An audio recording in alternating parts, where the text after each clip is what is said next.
the new Arctic. This is our present, our era. Because when oceans meet, interests clash. When interests collide, influence is leveraged. Economy becomes policy. Infrastructure, power, presence, credibility. The old, cold, steady Arctic will not return. Shouting won't help. Arctic exceptionalism carried an idea: to be a poster child of collaboration, a path where trust led our way.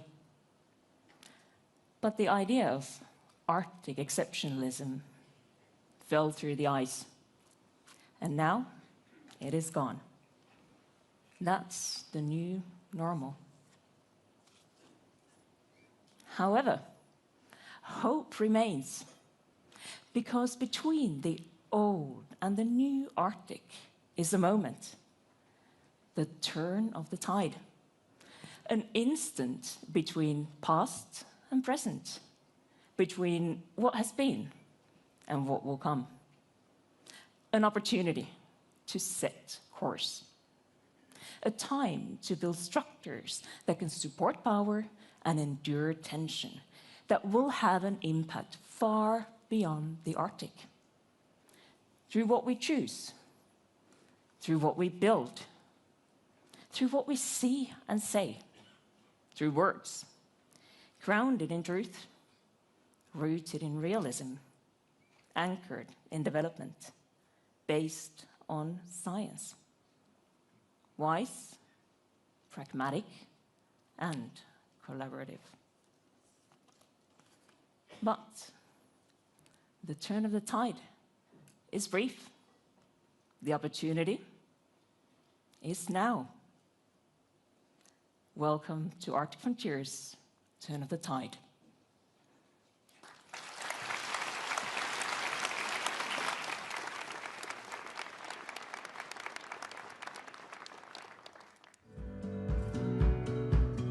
Welcome to Arctic Frontiers 2026. It's a privilege to mark the 20th anniversary of a forum that over 2 decades has built bridges between science, policy, business and society. From a small conference, Arctic Frontiers has grown into a global meeting place for dialogue about the future of the Arctic. This year's theme, Turn of the Tide, reminds us that we are living through a moment of transformation. Across the world, tides are shifting, in geopolitics, in climate, and in the ways we choose to cooperate. The Arctic reflects these changes more clearly than anywhere else. As ice melts and new routes open, and as attention and interest move northward, we are called to answer new questions about security, sovereignty, and sustainability. But changing tides also bring possibility. The Arctic has long been a region where shared interests outweighed conflict. Collaboration has shown how knowledge can build trust, even in uncertain times. Today, global tension challenged that trust. Some nations scale back research cooperation, confidence in international institutions is weakened. Yet many of us continue to believe that knowledge about the environment, societies, cultures, economies, and about each other is essential for rebuilding dialogue. The tide is turning. As we look toward the next 20 years, let us work to ensure it turns towards resilience, peace, and sustainable growth for the Arctic and for all who depend on it. Thank you for being here. May these days of Arctic Frontiers inspire new ideas, new partnerships, and renewed hope in what we can achieve together. Arktis får stadig større oppmerksomhet, men overskriftene er ikke alltid de vi ønsker oss. Vi vil bidra til å endre dette. Vi unge er ikke bare framtida i Norden. Vi er en del av nåtida. Og vi lar oss ikke stoppe av grenser. Vi ønsker dere fine dager i Tromso, og en vellykket konferanse. Og håper at dialogen her vil bringe oss nærmere et steg i riktig retning. Buddhist Welcome. On behalf of the Sami Parliament, it is my great honor to welcome you to Sápmi and to Arctic Frontiers 2026, Turn of the Tide. As a representative of the Sami people, I am proud to congratulate all of us on the 20th anniversary of the Arctic Frontiers Conference. This year's theme invites us to reflect on the lives we lead along the coasts. Tides, high and low water, and also form essential conditions for the Sea Sami culture in the fjords and coastal regions. Arctic Frontiers takes place at the same week as the Sami Week in Tromso. With the Sami National Day on February the 6th, the festival celebrates Sami culture, sports and business with events such as reindeer racing, yoik, handicrafts and markets. I hope you get the opportunity to experience some of this. I look forward to valuable discussions and networking during these days at the Arctic Frontiers. Thank you. Gito. Welcome to Tromso. You have arrived in the Arctic capital, and I am so pleased to welcome you here for the Arctic Frontiers Conference. Did you know that we have another capital label going on this year? Tromso is the European Youth Capital in 2026. This will be an amazing year where we put our youth first and foremost in every issue. Tromso is a young and vibrant city with half of the population under 35 years old. I am the deputy mayor in Tromso, and I am myself 25 years old. The project is called True North and is truly important for us now and in the future. I want you to ask yourself, what do you do for youth today and in the future? Enjoy Arctic Frontiers and enjoy Tromso.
At 69 degrees north, news travels faster than the wind, and today it is blowing straight through the Arctic.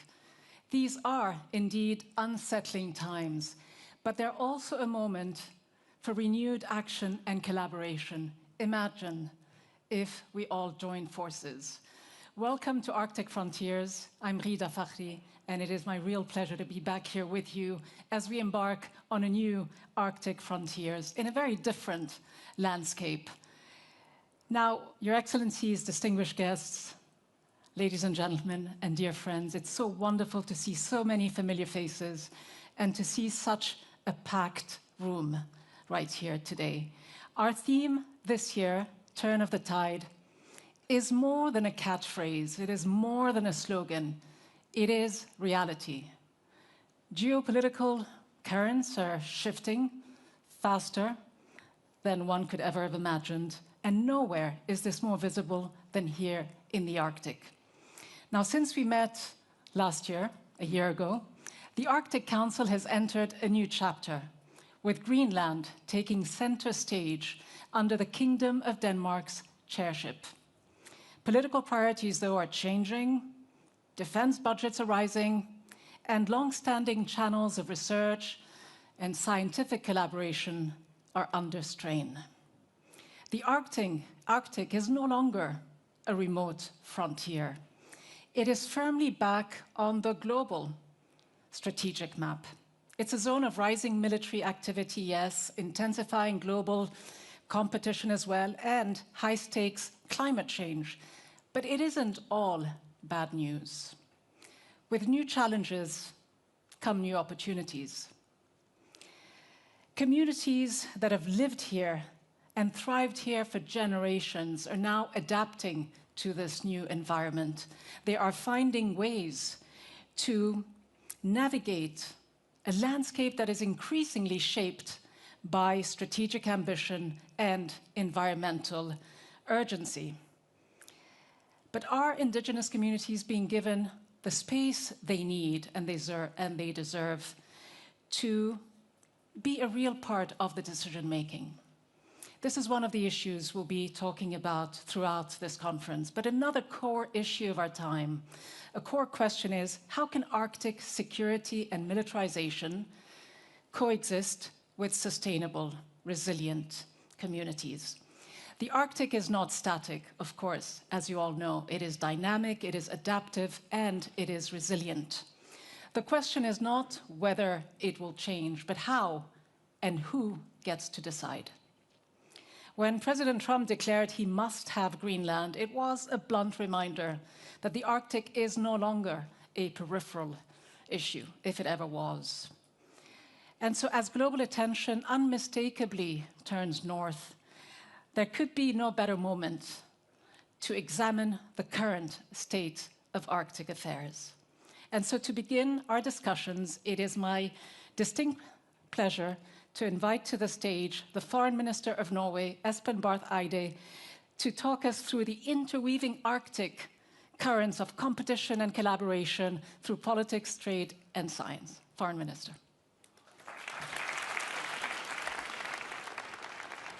Thank you.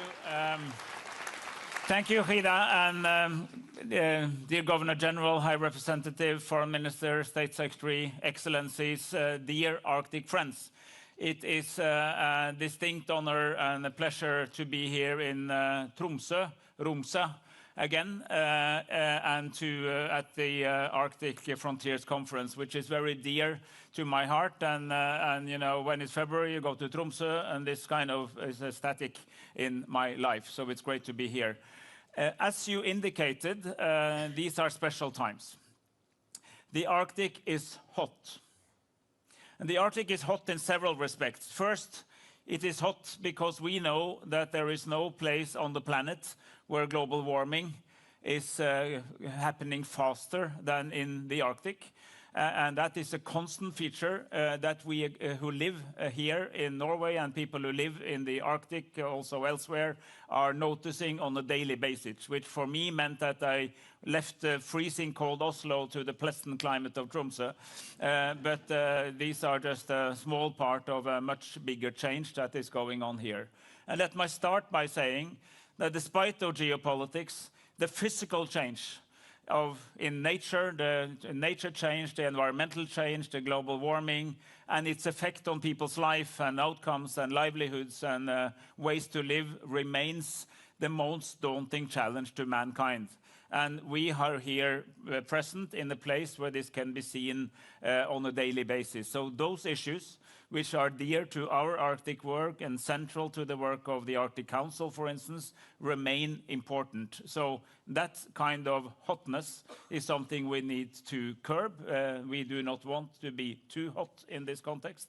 It's actually good to stay a little bit cool, and that is a global challenge, but we see an increasing interest in that dimension. Secondly, the Arctic is hot because it's now very hot in the international security landscape, and we got an increasing amount of attention to Arctic security issues. Well, welcome to the club. This has been a mainstay of Norwegian foreign policy and that of some, if not all, of our friends and allies for many, many years, that we also need to take more seriously what happens to our security landscape when the ice melts, when the opportunities open, when there is more business, but also when geopolitical tensions come back. This has been a key feature for many years. Later today, we will celebrate 30 years of the Arctic Council, and Governor General Mary Simon was present at creation, one of the people who initiated the Arctic Council, which has been a success. It's still there. We had the chairship until last year. We handed it over to the Kingdom of Denmark, represented by Greenland, which I think was a very good move. And in hindsight, it was a very interesting that is exactly the setup now. The Arctic Council, of course, is not what it used to be because we have the war in Ukraine. We are not able to work with Russia in the old ways. We do not have political level meetings. There's a limit to how many new things we can do, but it's still there. And it's the ambition of the current chairship, I know, and the previous chairship to keep it alive, keep it relevant, because we need such an institution that is circumpolar for all people of the Arctic that continues. And a very special element of the Arctic Council, of course, is the role of indigenous peoples. The story of the Arctic is also about experience of indigenous people, how indigenous people and the rest of the population live together, a topic that is known from Canada to via Greenland to Norway and Sweden and Finland and other places. So this is a key feature that we need to preserve. On Arctic security, at least since the Stoltenberg second government in 2005, we were very eager to say that the northern areas is our primary strategic area of interest and responsibility. And that has been a constant since then through governments to say that. And we went to NATO, we went to other groupings to raise the awareness of Arctic security having to be higher on the list. And let's point out what we used to say.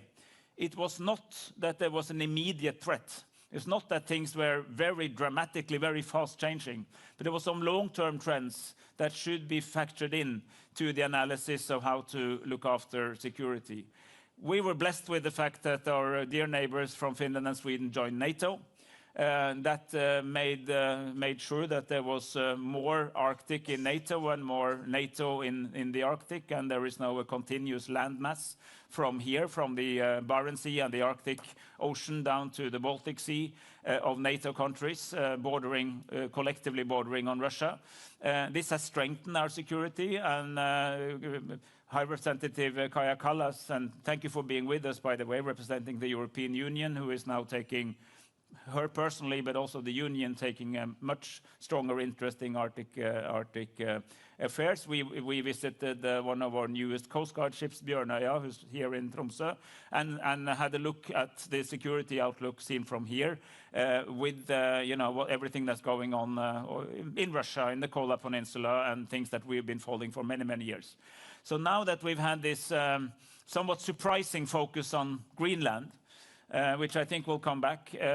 I would like to, since we are actually very much invested in what's happening in the Arctic, I would like to say, yes, security in the Arctic matters.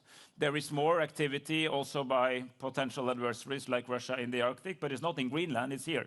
And it's on the other side, on the Alaska side, where we actually have visible proof of that presence. And we take proper care of that. We know everything that's happening, and we do that in a NATO context. Thanks God.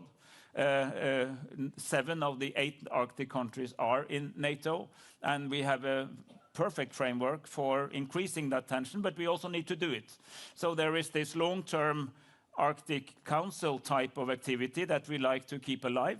We also want to bring a stronger understanding and stronger focus on the more sort of hard security issues of the Arctic. But we who have been working on that, the collective we who's in this room, from Norway, from other countries, and experts from scientific community, from media, from politics, from business, who've been invested in this for a long time, we have a responsibility. And that responsibility, which of course I as a member of the government might have a little bit more than you, but we all have, is to welcome this new interest in the Arctic and try to help drive it and channel it into something that is somewhat more science-based and fact-based and based on the realities of the challenges that we are meeting. And this is very much what we're here to do today. And we have a superb panel. I will shut up now and leave it to the others, but I am extremely happy to be here, and I look forward to a candid conversation between people who all care, from Canada, from Greenland, from the European Union, from Sweden, and from the academic community on the complexity of Arctic questions, the opportunities, and what we all can do with it at this pivotal time in global conversations on our neighborhood. Thank you. Thank you. Thank you very much indeed, Foreign Minister Barth Eide. Thank you for setting the tone. We will indeed try to be as honest and candid as we can be about the state of affairs in the Arctic today. And as you say, the region is getting hotter in every possible way. Now, from Norway's high north to Canada's vast Arctic territories, what are the responsibilities there? What are the challenges facing Indigenous communities and the communities that live in the Arctic in Northern America? What do they face as the region grows stronger and more strategic in its importance?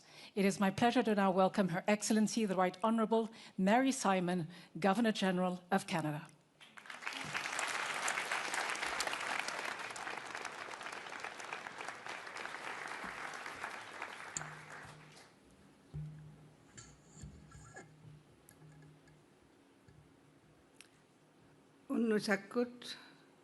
I think it's morning. Good morning. Bonjour. Dignitaries, esteemed Arctic leaders and partners, it's a privilege to be here and with you today in the beautiful Sampi region of Norway. Arctic frontiers has never been more relevant. I am grateful for the moment discussions it has sparked to help shape the future of the Arctic. I grew up in Nunavik in northern Canada. My family's culture and way of life were inseparable from the land. We traveled by dog team or canoe. We picked berries and fished in the crystal waters of the George River, rich in Arctic char and Atlantic salmon. I remember how my grandmother, Jeannie, would turn on the shortwave radio and sometimes come across the beautiful Greenlandic Kalaallit Inuit songs on the BBC of all stations. She would say to us, I remember her as a child, when I was a child, she would say to us, "These are our relatives who live in faraway lands. We are all one people." Ma grand-mère décrivait les Inuits comme un seul grand peuple de l'Arctique. Indigenous peoples have long traveled and learned from one another with respect, curiosity, and a commitment to peace. We've shared the rich diversity of our cultures, arts, sports, spirituality. We've shared the fruits of our ingenuity and innovation. We've shared hardships too, the legacy of colonialism, the impacts of industrial development, and of course, the growing threats of climate change, which has been eroding food sources and traditional navigation routes. Yet, through every challenge, we've shared knowledge. We've supported and relied upon one another. This has given us the strength to stand united today and beyond. Life in the Arctic is shaped by relationships that have bound Indigenous communities together for centuries.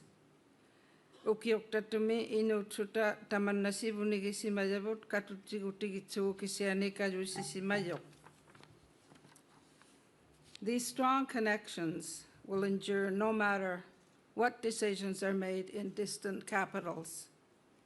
For decades, the Arctic was a rare, low-tension region where international cooperation prevailed, even when relations were strained elsewhere. For example, even when the Iron Curtain was in place, we developed our relationship with Inuit of Chukotka in Siberia. Today, the world sees the Arctic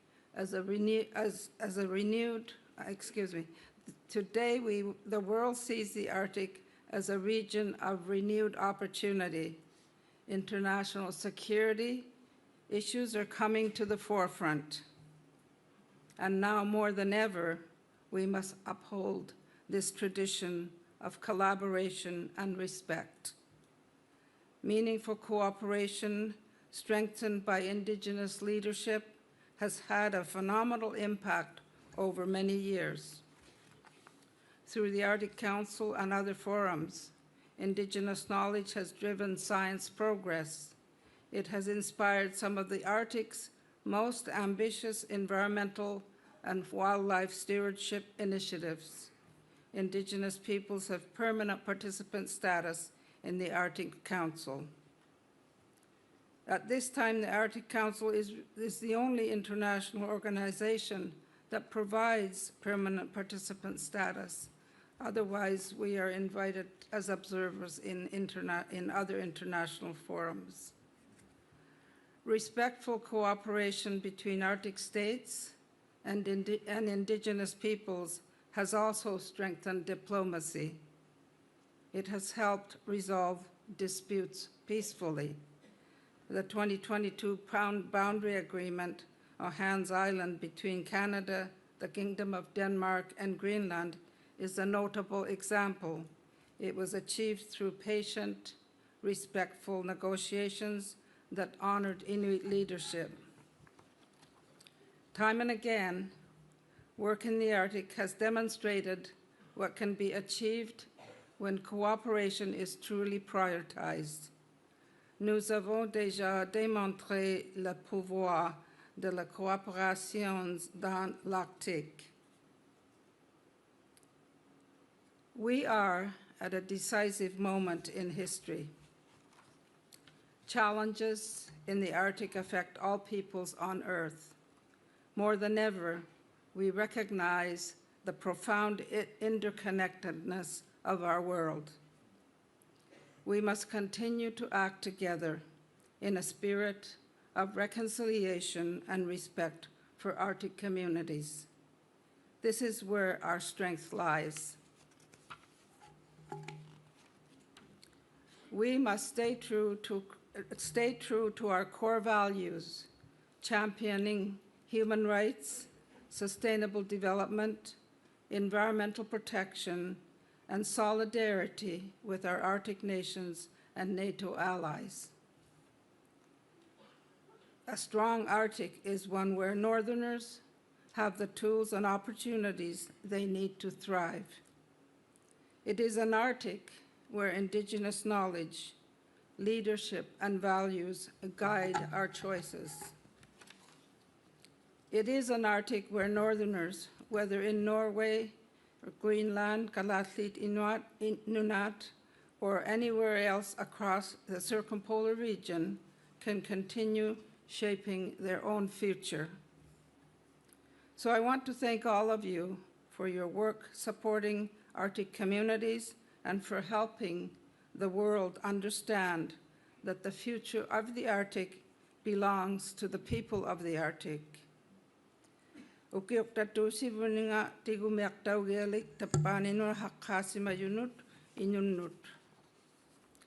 Tomorrow, I will visit Denmark and then on to Greenland, Galatlit Nunat. Let me be clear. Canada stands firmly in support of the people of Greenland who will determine their own future.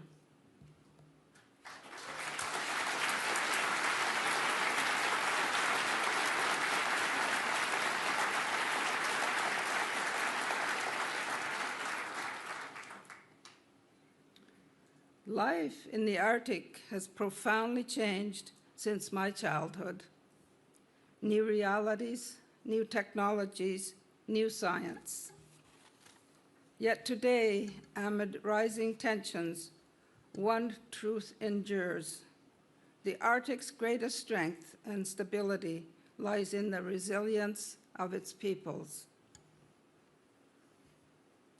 So whatever decisions are made next, whether advancing science research with Indigenous knowledge, managing shipping routes, or strengthening defense systems, Those efforts must be matched with investments in Arctic communities.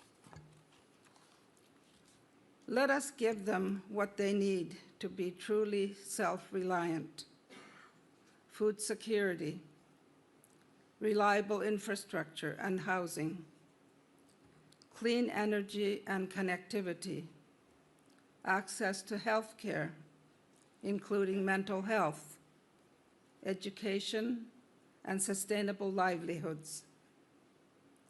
It is young people I am thinking of most of all. Donnons aux jeunes de l'Arctique la chance de bâtir leurs avenirs dans des communautés fortes. Let us continue giving Arctic youth every opportunity to build healthy, fulfilling lives in a sustainable Arctic, grounded in their cultures and languages, and in their deep relationship with the land and with one another. Thank you. Merci. Goedenavond.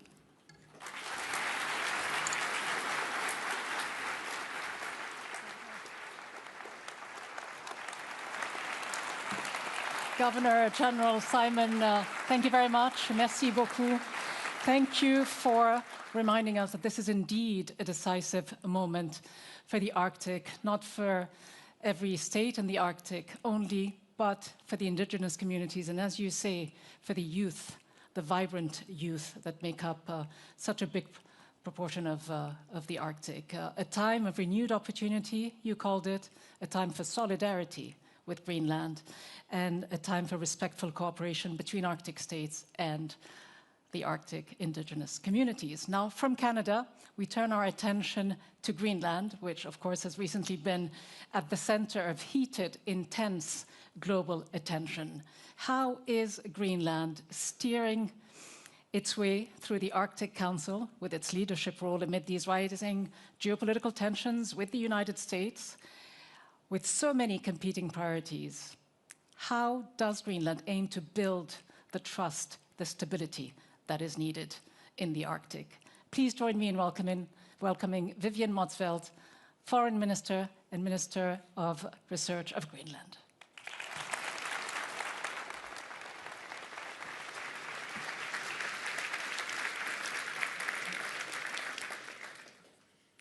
Excellencies and friends, thank you for giving me this space and opportunity at this year's Arctic Frontiers, together with my esteemed fellow panelists, to say a few words on the state of Arctic affairs. What we have been going through have been intense and hectic, and there still are. While we are working hard to address and solve the issues that has put Greenland on the global agenda, it is important to acknowledge and appreciate the support and solidarity with us. And my fellow panelists here are a good representation of that. What we are dealing with, what we are defending, is greater than just the issue of Greenland and our future. This is as much about principles that we all care about. These times like these call for cooperation, dialogue, and respect. Dialogue among states and peoples through the established forums we have established, respect for the fundamental principles of international law, territorial integrity, the right of self-determination, democracy, and respect of peoples. The state of affairs is something the people of Greenland feel closely these days, but it also echoes across the world. We are well aware where we are located on the map, and we know that our climates, economies, and people are closely connected with the rest of the world. That is also why we need each other in order to address the common challenges we face. We need allies and partnerships to continue to create a world that we all want to live in.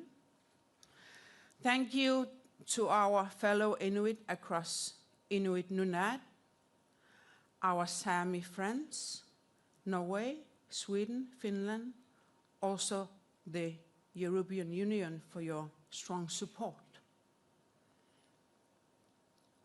It means a lot to us to know you are backing us. We are pursuing a diplomatic solution through negotiations. I am hopeful and optimistic that we will find common ground that respect our red lines. But I would also like to emphasize that it is necessary to respect the need for the working group to do its work. We have and will continue to seek respectful dialogue through diplomacy and normal channels. This year we are celebrating the 30th anniversary of the establishment of the Arctic Council. We are very fortunate to have one of the founding mothers of the Council with us today, Governor General of Canada, Mary Simon. In these challenging times, it is even more important that we continue with a forum like the Arctic Council. We need to stand together as Arctic states and indigenous peoples to address environmental and societal challenges that still needs our focus and attention. From the Greenlandic side, we are proud to be playing a leading role in steering the Arctic Council through the current situation. Together with Denmark and the Faroe Islands, we will do our best to ensure that the work of the Arctic Council remains active and that progress is being made, and most importantly, that the Council continues to be relevant for the people who call the place our home. I'm glad to be standing here today among friends, and I've already felt the support of the people here. Let us continue to talk and engage with each other. It is time to stand together and build upon the community we know and the community we wish for. We owe that to the next generation. Thank you.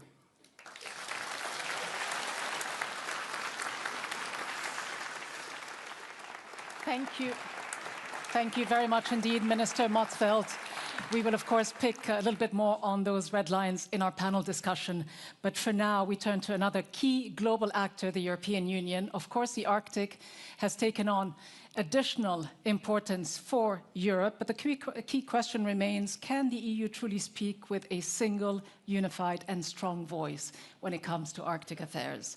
Please welcome Kaja Kallas, High Representative of the European Union for Foreign Affairs and Security Policy.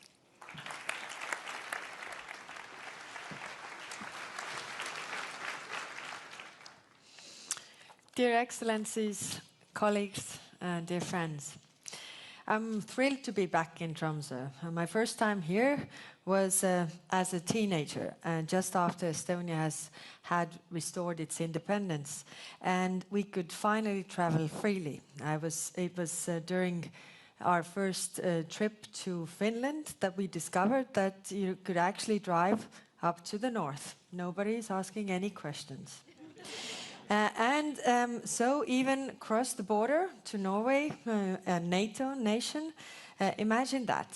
So we took that trip, and for me, you know, being in the Soviet prison for so long time, it felt really freedom cubed, so it was really massive. I have to confess that we didn't have visas at the time, and Espen knows this story and has pardoned me already, but I'm also very great to be back here, so legally this time. Of course, it is a period of high stress for the High North. Let me offer 3 observations from the EU perspective. First, the Arctic is critical for transatlantic security. It will require more attention, more resources, and yes, more hard power. Our initial European strategy on the Arctic, way back in 2008, focused on climate, fisheries, and research. Today, we have vibrant, active engagement across a wide range of areas, from promoting inclusive and sustainable development to empowering indigenous peoples, fostering Arctic cooperation, supporting innovation and entrepreneurship, and enhancing civil protection capacities and capabilities. But there is a missing dimension. A year after EU adopted its latest Arctic strategy in 2021, Russia, the largest Arctic nation, launched a full-scale war in Ukraine. That war has increased tensions across Europe, but also in the Arctic. Moscow has reopened and modernized Soviet-era military bases in the High North. One of the world's largest concentrations of nuclear weapons is located on the Kola Peninsula, right across the Norwegian border. The Arctic has also become a testing ground for Russian missiles. Europe must catch up with years of Russian military buildup in the region. And here I want to thank Norway for its crucial contribution to European security in the High North. Next month's cold response exercise with the 25,000 troops training here in Norway will send a clear and unmistakable message of resolve. And this brings me to my second observation. The world has changed. And nowhere is this clearer than here in the Arctic. Not since the golden age of Arctic exploration have so many papers, journals, articles, opinions been written about this region, including the growing competition for trade routes and resources. I will not repeat these challenges here, with the exception of one we cannot ignore. And this is the radical change in the US thinking that marks a structural shift in transatlantic relations. Here in the High North, you have felt this acutely in the few last weeks. The EU understands that Greenland is strategically important for the United States. It is also strategically important for us in the European Union. Nearby are key submarine lanes. Beneath it are critical raw materials essential for the global economy. And the shortest flight path for ballistic missiles from Russia runs across the High North. This is recognized by all. But let me be clear where the EU is coming from. We recognize that the High North has been populated for thousands of years by the indigenous peoples of these lands, the Sami in Norway, Sweden and Finland, and the Inuit people of Greenland and beyond. We also believe in territorial integrity and internationally agreed borders. And we say clearly, Greenland belongs to its people. Tensions are lower than they were a few weeks ago, when Foreign Minister Vivian and I met in Brussels, together with the Danish Defense Minister Troels Lund Poulsen. But there is little clarity about what comes next, or when the next dispute may arise. So I will reiterate what I said then. The European Union stands with Greenland, we stand with our member state Denmark, and we stand by UN Charter. The future of Greenland is for the Greenlanders and Denmark to decide. Dear friends, All of this, the security challenges, the geopolitical shifts, the rapidly changing global order, leads me to my third observation. It is time for a fresh EU Arctic policy, one that reflects the times we live in and the world we want to see, including a secure Arctic. For the European Union, it is essential to ground these in strong partnerships.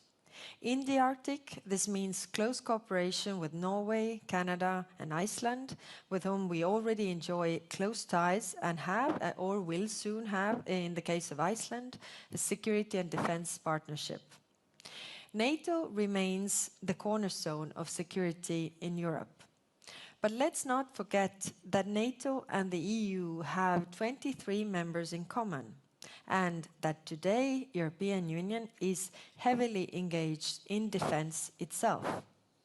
Our 3 member states, who are Arctic countries, bear a special responsibility for driving our Arctic policy. In the same way, those EU member states who are also NATO allies have a critical role in ensuring that the EU security concerns are in line with those outlined by NATO, including in the Arctic. You know as well as I do that the Arctic security is not defined through the military lens alone. It is also about resilient societies, about people building lives in an unpredictable environment, and about sustainable life. A safe, secure, livable and prosperous Arctic is a global common good. It's up to us to make it happen. And that is what the EU will work for, together with and in support of the Arctic nations. They can count on us, you can count on us. Thank you.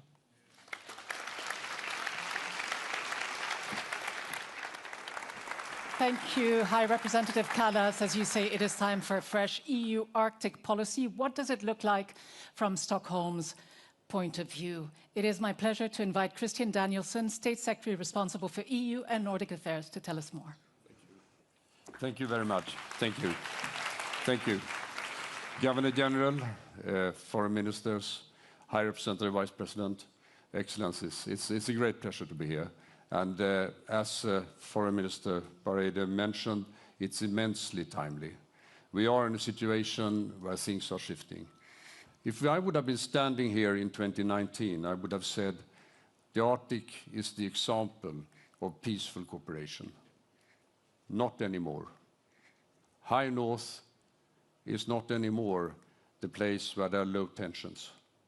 And that we have to take in. Now, what does it mean? Well, we have already listened to detailed descriptions of the security challenge. It is clearly there. For our part, we see it and we work on it. Within NATO today, and I think exactly as Foreign Minister mentioned, the whole issue of High North has come into play in the security context of Europe today and also in our transatlantic relations to an extent that we didn't have before. That's good, even though it's a sign of the fact that we have adversaries out there, that we have challenges out there. But we need to work on it, and that's why it is important that we now do the necessary investments in our defense, nationally and in cooperation within NATO. We need also to bring in and continue to take into account a challenge that was there 4 years ago, namely climate change, and still will continue to be a challenge for us. Now, that means thinking in terms of how we can mitigate it. That means what we do nationally and globally. That means also how we work together with the communities in the Arctic in taking on the issues that comes about as a result of global change in a negative sense. But this is also an issue which raises opportunities and in a sense plays into the global competition we see, namely the fact that suddenly the Arctic region becomes interesting from an issue from the area of raw materials, from the issue of communication, from the issue of economic development in a broader sense.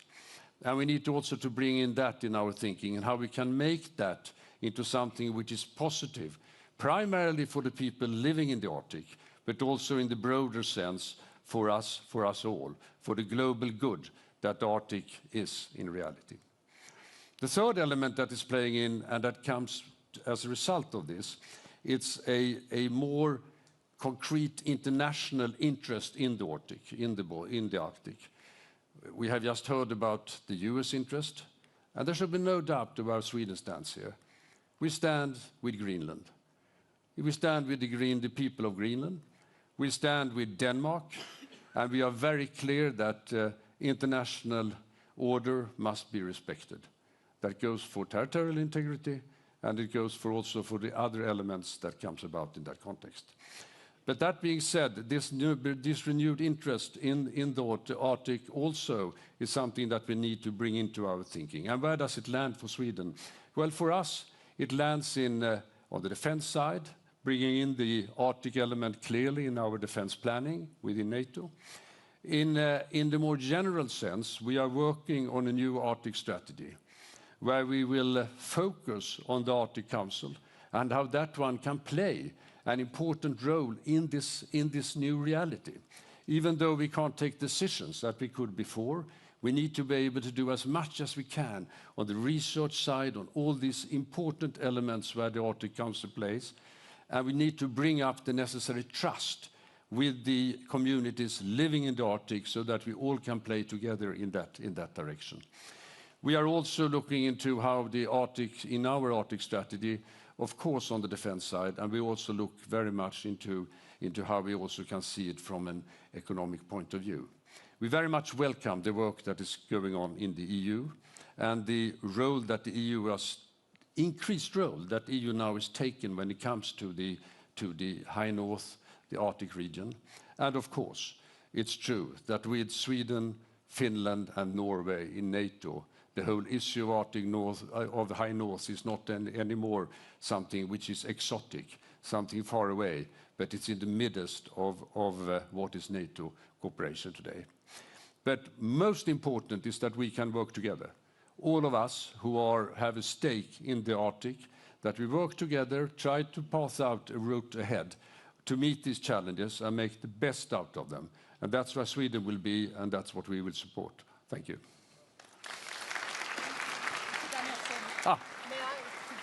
Mr. Danielsson, may I invite you to remain on stage with me while I call on our panelists to join me? Once again on stage, Foreign Minister Barth Eide and Foreign Minister Motzfeldt, High Representative Kallas, and last but not least, we have Professor Åsa Rennermalm joining us as well, Professor of Geography at Rutgers University in the United States. Welcome to you all.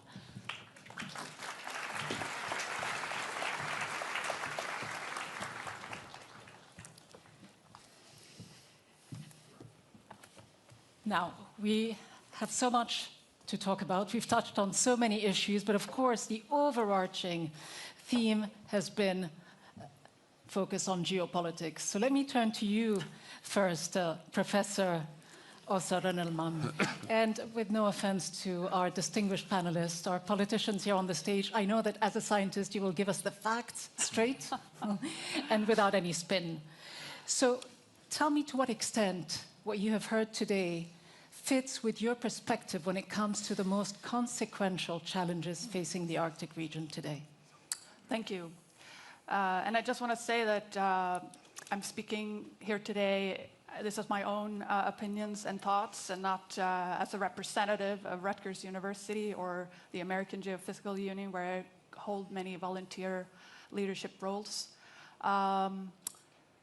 There's no doubt about it that the geopolitical situation in the Arctic right now is very serious and troublesome.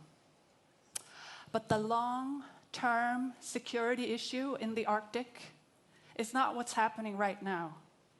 The long-term security issue of the Arctic is climate change and environmental degradation and pollution.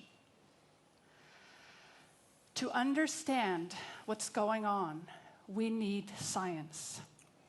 And we may know on a big picture level what is going on, but there's so much still to uncover because we don't know exactly how climate change is going to unfold.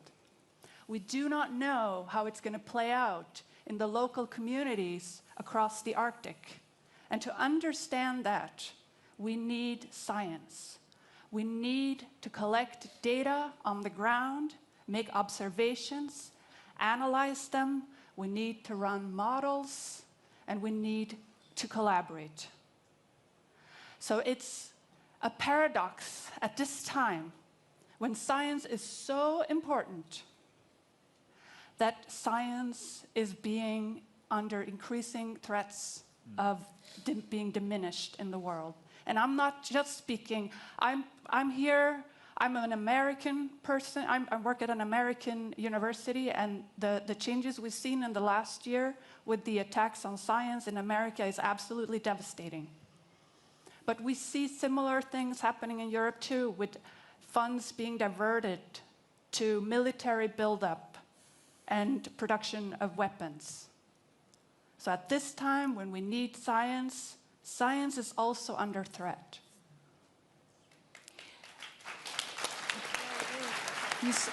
So you say science is under threat, and we've been talking a lot today about the importance of security in the region. To what extent is it central to understand the role that science can play in making that link between climate change and security risks? And are scientists as well being marginalized? You say the funds are being cut, the research funds, but scientists themselves, are they being listened to by policymakers? I mean, we see some very alarming trends that we see in our societies today is eroding trust in expert knowledge and evidence. And it's because of spread of misinformation and disinformation. And in the United States, we see it's really coming to a head, where people can't even agree on what is reliable information. What are the truths that we all can agree on? And when we cannot agree on that, that's a huge issue for our security, because how are we going to work together if we cannot agree on the basics? So I see that as a huge problem. How challenging is it to be a scientist in the US today? I mean, it's incredibly shocking what's happened in the United States in the last year, with friends losing their jobs, with grants being pulled, with threats of extremely important institutions like the National Center of Atmospheric Research being threatened to be dismantled, one of the most important research institutions in the world that provides models, computing infrastructure, and I don't even know half of what they do. And what's also happening is that we're losing a new generation of scientists, because the pathways to become a scientist is becoming more difficult. All right, Professor, we will obviously follow up on all of this, but let's go to the politicians once again. Foreign Minister Barth Eide. I mean, here we have Professor Rennermalm telling us about the importance of science, but of course from a foreign policy perspective and from a political perspective, you have said today and repeatedly that for you one of the key achievements of the Norwegian chairship of the Arctic Council was keeping it together after Russia's invasion of Ukraine. But is the status quo tenable? No. Is it in the best interest of the Arctic? No, status quo is not good. This is a holding operation to keep the apparatus alive as we're waiting for better times, and we work elsewhere to make times better. So status quo is not tenable. That's absolutely true. I would very much like to echo this, that it is also, as a government representative, it's incredibly important to strengthen and actually defend the protection of facts and science. And science basically a methodological way to falsify or verify hypotheses in whatever field. And you know, the Enlightenment, which is sort of foundation of modern civilization, was about rulers accepting that although I feel that the world is flat, the scientists tell me that it's round, And at the end of the day, it's okay. It's not woke. You know, it's acceptable. All right, I have to rearrange. This is, you know, when we went from Middle Ages to Enlightenment. And if we're going backwards, we're in deep trouble. For all of us, very, very serious trouble. Because if you don't believe, and of course, scientists never agree on everything. You know, this is, I have a research background myself. But, you know, you agree on certain methods that make certain things more likely and certain things are simply wrong. So I think for the rest of us who are not in science as such, just to accept that there is such a thing, that think there is truth and false, is a foundation for our civilization. And we need to stand up for that, and we need to take the omen for what you see in some countries and make sure it doesn't happen here. So just briefly, speaking about myth and reality, facts and fiction, on a political level, is there a tendency to sometimes accept and tolerate faulty statements? And I have in mind the statements that the US president has made recently with regard to Greenland, saying that it faces a serious threat from Russia and China and their warships swarming around the area. To what extent do you agree with this? Is it right or false? And should you speak up when you see that there are certain falsehoods being told? Well, I mean, this is a very central issue to the conversations we are having. You know, there is definitely a need to take the security of the Arctic more seriously. And thankfully, there's also several arrangements to enable that. It's NATO. It's including cooperation with the EU, but Arctic countries, 7 out of 8 Arctic countries are NATO. The Kingdom of Denmark has a defense agreement with the US from 1951, which allows for much, much more access to Greenland within the current framework. So what we have done, and this, I mean, I'm proud to say, practically every single one of the 31 NATO members that are not the US has said, on the one hand, we stand by the Kingdom of Denmark, Greenland for Greenlanders, and whatever should happen to the Danish realm, if anything should change, it's up to the Greenlanders and the Danes, nobody else. So we stand up for that, not only because of Denmark, Kingdom of Denmark, but because of the principle that you simply don't take other people's land by force. At the same time, we also say collectively that we're more than willing to discuss the real security challenge in the Arctic and work on them together. So that's this double message, has been very explicit from all of us, and I'm talking about the very best friends of the United States of America. There have been very explicit statements of solidarity, but beyond the statements, what are you willing to do to stand up to an ally like the United States if it goes from attempts to influence and control Greenland to something more concrete? Well, I was in Davos. I was listening to the president when he said that he would not use force against the Kingdom of Denmark and Greenland, and a few hours later that he withdrew the threats of tariff punishment for those of us who actually said we're ready to enhance our presence in Greenland because we want to take security issues seriously. So that response has already had an effect. I am very much aware with Vivian Motzfeldt and Lars Løkke Rasmussen, there's still work to do, but we are in a different space, and kudos to them for taking this very wisely into a different space, and we rest assured that we're all with you here. But is the US still a reliable ally, yes or no? So, time is tight. What politicians don't like yes and no questions. So, I mean, I see you also the US is a very important ally, and we are just looking in a region where we have a significant and increasing American participation, as we want to, in exercises, in overseeing what's happening on the Russian side in the coal line and our waters. So we work very closely with the US, and there are so many Americans who are very much aware of the importance of these areas and the importance of alliance. So, and we've been allied with the US for 77 years, and there have been different presidents through these 77 years. All right, so the answer is yes. Yeah. They are still a trusted ally despite all of the uncertainties. But we'll get back to it. Foreign Minister Motzfeldt, if I can come to you very quickly. I mean, you said that the time now was for negotiations and that you were seeking a diplomatic way out of the impasse with the United States. You also mentioned briefly the red lines. Has the threat of the United States to acquire Greenland one way or the other, even though President Trump has said that there will be no military means used, has it completely disappeared, or do you still have concerns? Oh no, I think that the concerns is still very high, but what we stand just for 3 weeks ago and where we are today, I feel more, I see more hope in the future, and at the same time that how important it is to take this diplomatic track.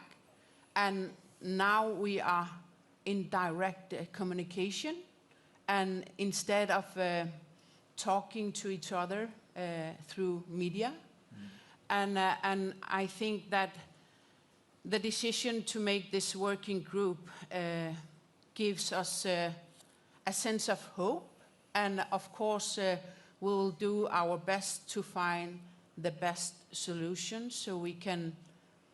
Of course, United States has been our ally for many years and a friend, and we have been saying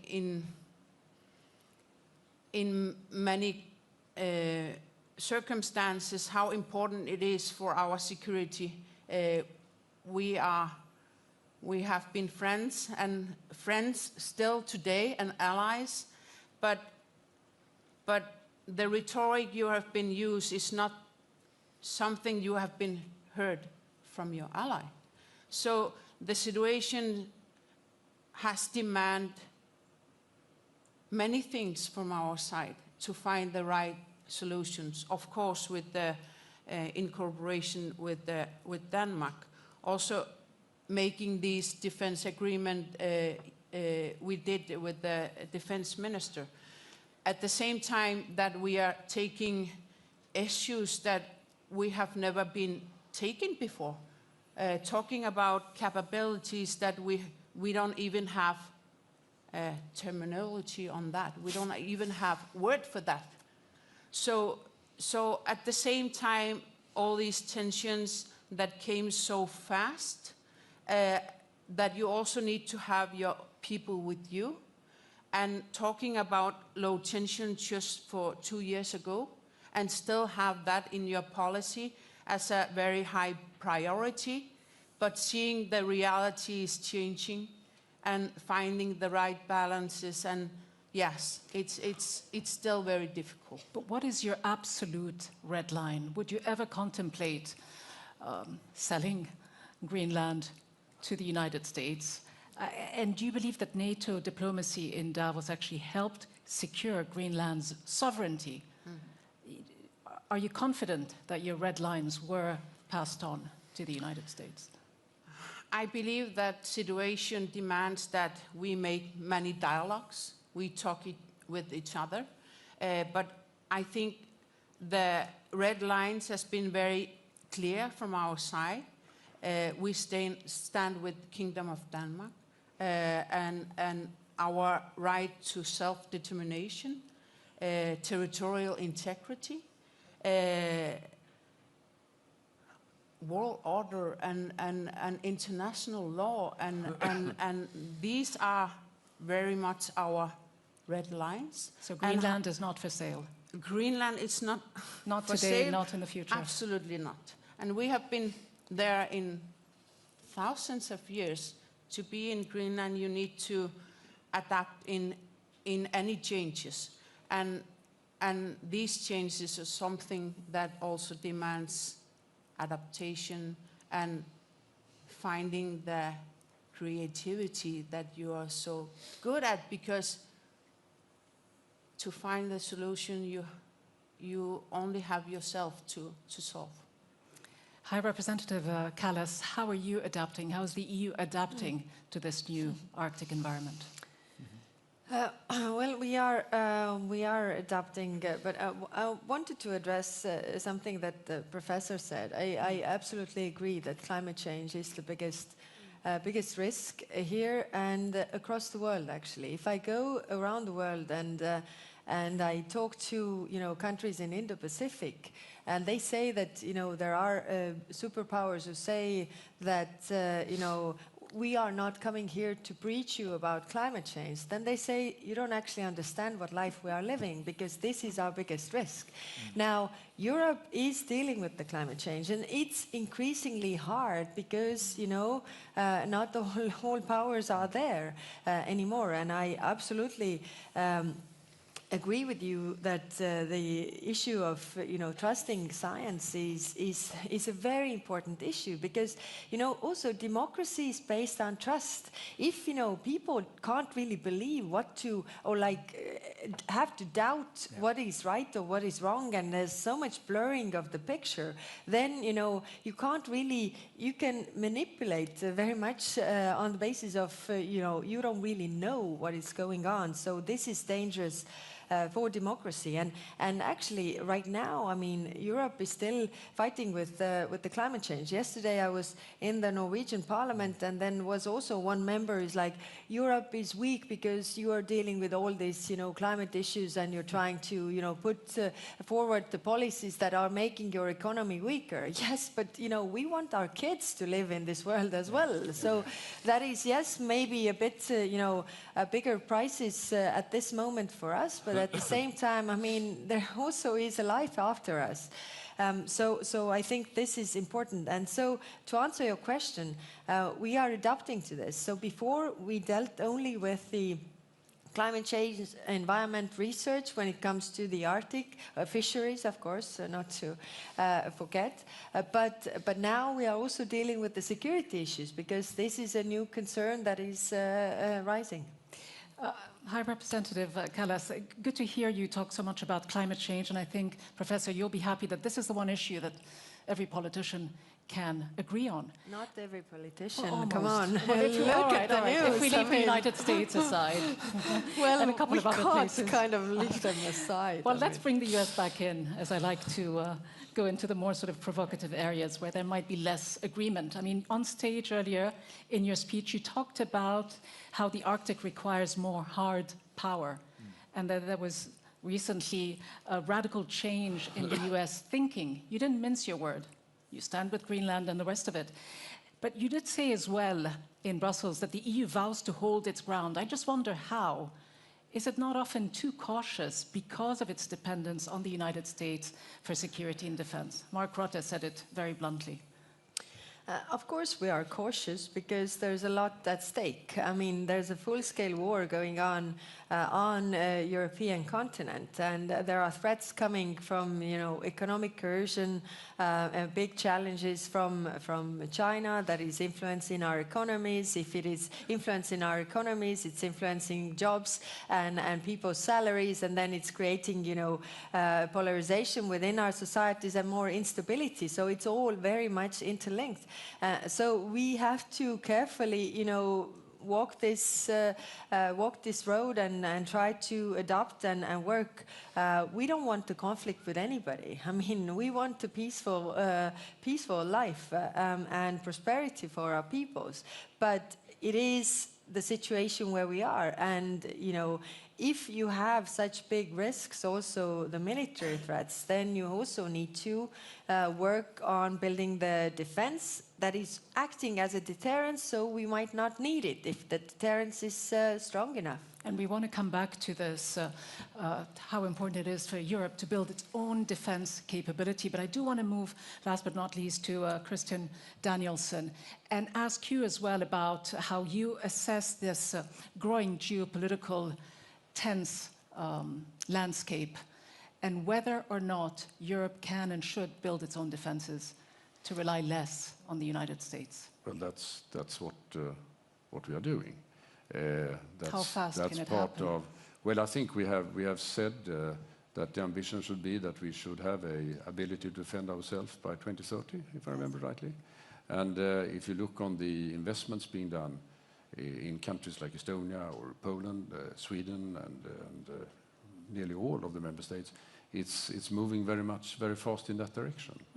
So that's what we are doing. But if your broader question is about, if we go back to the Arctic, I think what is interesting right now is we have this new reality where we have adversaries, and put it bluntly, it's Russia. I mean, if you look around, Russia is the adversary. I mean, you mentioned it very clearly, Foreign Minister, and you mentioned the build-up of the bases and capacities that Russia is building on the North Sea route. On that one, NATO is absolutely essential, and there we're working with the Americans. So what is happening now is that we are building up capacity to plan, defense planning for the High North. We are having exercises here now. We are discussing how to furthering that into other parts of the High North. And we believe firmly that that's the way we should do it when it comes to the defense planning. And then on the EU... But could it lead to more escalation as opposed to less? No, this is not about militarization of the Arctic. It's not about escalation. It is about building up the deterrence in reality, to see to that nobody would like to escalate, basically. So I think it's very, very important. And that is something which unfortunately is new for the Arctic, because we all liked it when it was an area of peaceful cooperation. But it's part of the reality of the day. Let's take a quick look at how Arctic politics and these tensions are affecting international cooperation, scientific collaboration in this rapidly changing climate. Let's take a look at research done by the Norwegian Polar Institute.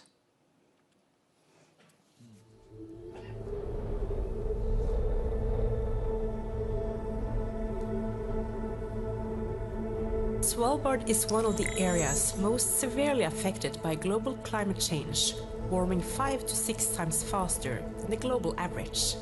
Scientists from the Norwegian Polar Institute are heading out in the field. Over several weeks of fieldwork, they will measure how much the glacier has melted over the previous year.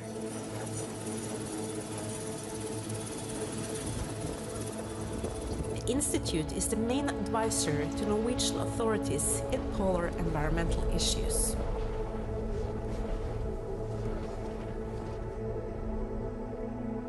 The results are discouraging.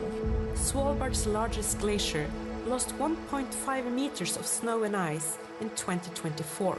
Total ice loss from Svalbard is expected to more than double over the course of this century.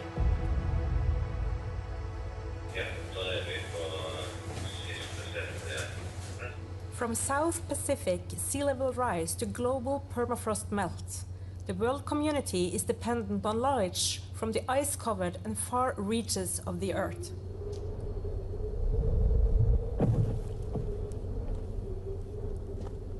Future management of the Arctic relies upon international scientific collaboration. From collecting, sharing and analyzing data to working on joint projects and new technology.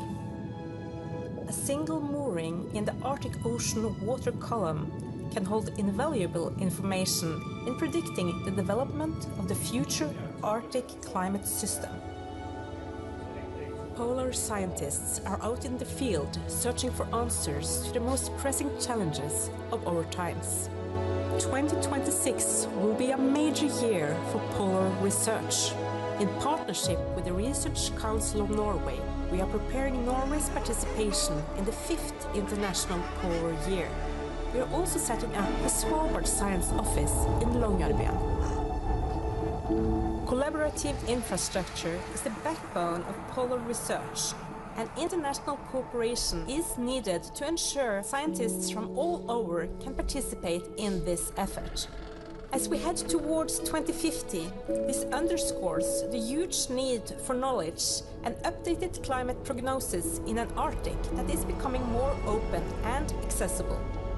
International collaboration is being challenged, while science is more important than ever.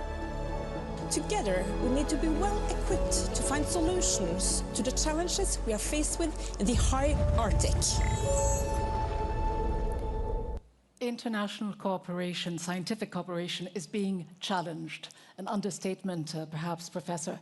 Just how frustrated are you and so many of the scientists here in the room by these ongoing political tensions that are limiting the international collaboration? And by that I mean perhaps as well, how important of a gap does Russia's absence and collaboration within the Arctic Council impact negatively this research, because it hosts, as far as I I could tell the largest polar bear populations, Russia does, correct me if I'm wrong, and the majority of Arctic research stations as well.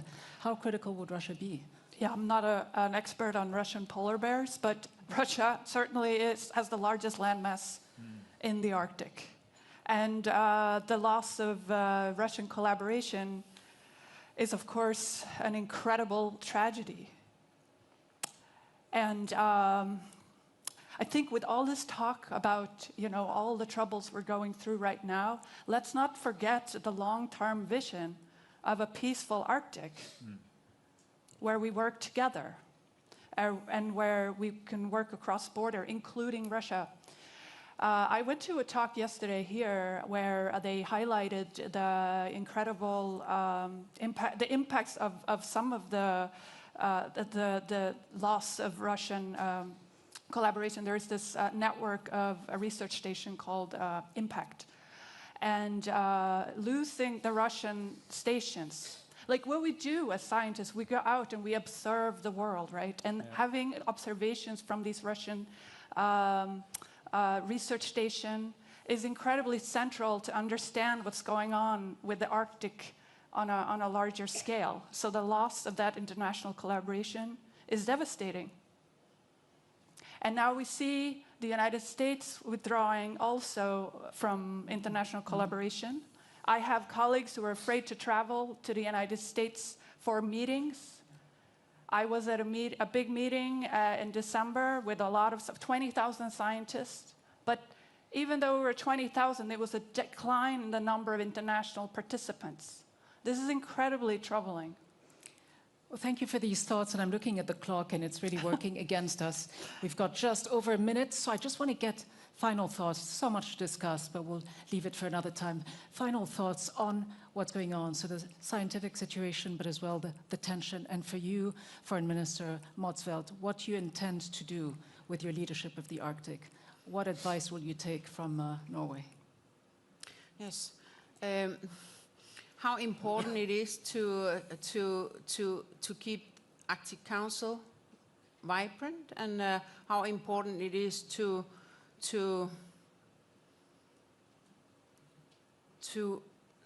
keep our cooperation as strong as we can, and keep it vibrant as we can, and have a common understanding between all these states demands the world's future. So how important it is on that, and of course on our leadership, how important it is to make it so close to people as possible, indigenous people, and us living in the Arctic. And situation today, for just several months ago, the biggest threat is climate change. Today, a new reality with the threat from your ally. So finding the right balances every day, and never know the day tomorrow will bring to you. So I would just say, on behalf of all Greenlandic people, thank you so much for standing with us. And yeah. A lot of competing priorities, a lot on your plate, no doubt. High Representative Kallas, for you, if you were to touch on one or two priorities for the Arctic policy of the European Union, how would you fundamentally change it?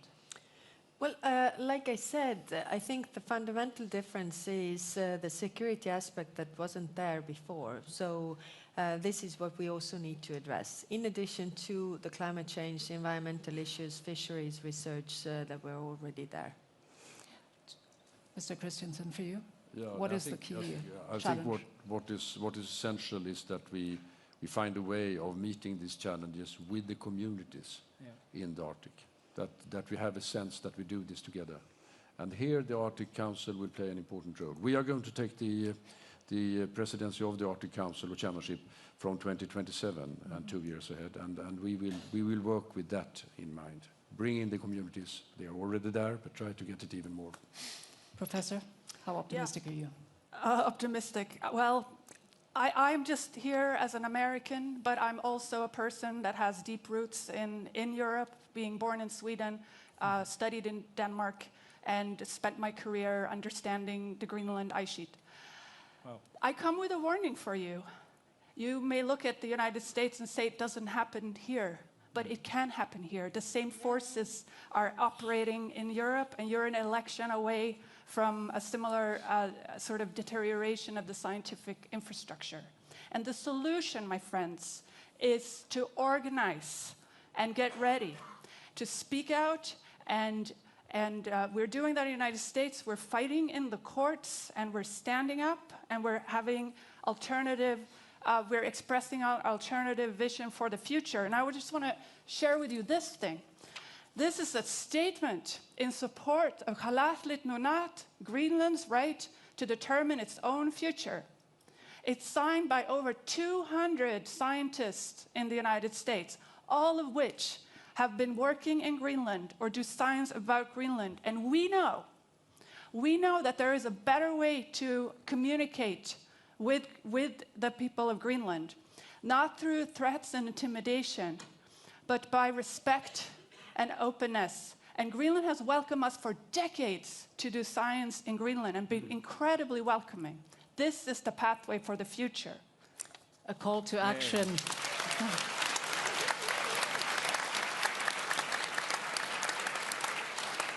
Foreign Minister Barth, Eide, you have the final say. What is your warning? I mean, the Arctic Council we have mentioned is 30 years old, give or take. Can it survive another 10 years? What's your key advice? Indeed, I think so. And most of the countries in the Arctic Council, most of us, are countries with sort of high trust, high sense of community and togetherness. And I think preserving that is maybe as important as investing in defense, which is also good. But, you know, to keep societies united, and I think what you're doing now in Greenland and also in the Kingdom is very impressive. But my final message is a positive one, which is that remember that the reason we discuss security was not generated in the Arctic. It's not because of Arctic development. It's because of global development and regional development, war in Ukraine and Russia's behavior. The 8 states that are actually in the Arctic, they actually have no, let's put the caveat around this Greenland discussion in the US, but if you take the real issues, there is now outstanding disputes. You know, we settle it. We know the border is, we know where the states is, we know where Russia starts and ends, we know where NATO countries start and ends. So these are countries that are able to collaborate. And right now it's difficult with Russia, but at least the rest of us should try, because we, in contrast to many other places, you know, part of the Eastern Europe now, with, you know, you have Belarus, you have Moldova, you got Armenia, you got Georgia, which is in play in a sense. We're nothing of that here. It's very clear. You know, Russia's border goes to the Norwegian border, and from the first meter, there's a NATO border. That's a good starting point, because there is nothing to really to quarrel about in the Arctic. But at the same time, we say, as I said, if there is a broader dispute, our waters will be important. So let's remember this is still true, that there are some problems we do not have in the Arctic, and let's keep it that way. Your one-word tip for Greenland as it takes the torch forward? Well, Greenland is already on it. They're doing an excellent job. We're still in a maintenance mode, but keeping the council together. And again, I think, I am absolutely convinced that Greenland and Denmark, the Kingdom of Denmark, with the support of all of us, will prevail in this dispute. And we will work together as all Arctic countries on the security of the Arctic in the long run. All right, on this very positive diplomatic note, thank you all very much indeed. Foreign Minister Barth Eide, High Representative Kallas, Foreign Minister Motzfeldt, Professor Åsa, and Mr. Christensen, thank you very much, and thank you all for being here. We will meet back here in the afternoon for a panel discussion on this space to collaborate. So please join us again. Thank you all very much. Thank you. Thank you.